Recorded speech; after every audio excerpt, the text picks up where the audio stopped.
મુજમોડા વિસ્તારમાં આજે hit and રનની ઘટના સામે આવી છે। આ ઘટનામાં બાઇક સવાર દંપતી કારની ટક્કરે ફંગોળાયું હતું। આટલો ગંભીર અકસ્માત સર્જાયા બાદ કાર ચાલકે ઉભા રહેવાની જગ્યાએ તે સ્થળ પરથી નાસી છૂટ્યો હતો।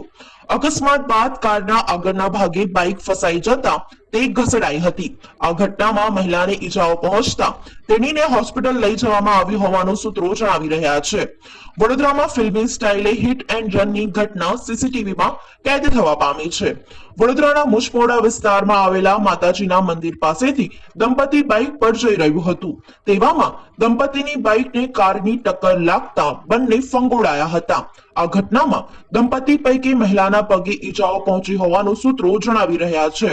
આટલી ગંભીર ટક્કર લાગ્યા બાદ કાર ચાલકે ઈજાગ્રસ્તોની મદદ કરવાની જગ્યાએ ત્યાંથી નાસી છૂટ્યો હતો। અકસ્માત બાદ કારના આગળના ભાગે બાઇક ફસાઈ જતા તે પણ ઘસડાઈ હતી। આ ઘટના અંગે પોલીસને જાણ થતા તાત્કાલિક ઘટના સ્થળ પર પહોંચીને અકસ્માત કરનાર કાર અને તેના ચાલકની અટકાયત કરી વધુ કાર્યવાહી હાથ ધરવામાં આવી રહી છે। કારમાંથી શંકાસ્પદ બોટલ પણ મળી આવી હોવાનું સૂત્રો ઉમેરી રહ્યા છે।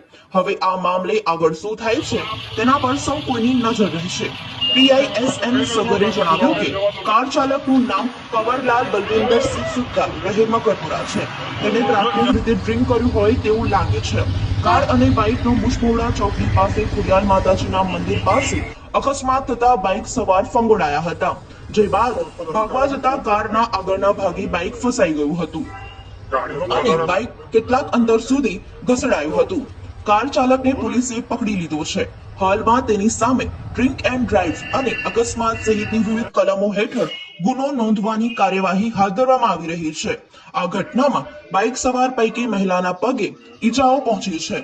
હાલ મહિલા હોસ્પિટલમાં છે અને પોલીસ પણ તેમની સાથે હોસ્પિટલમાં છે। ગાડીમાંથી બોટલો મળવા અંગે વધુ તપાસ હાલ ચાલી રહી છે।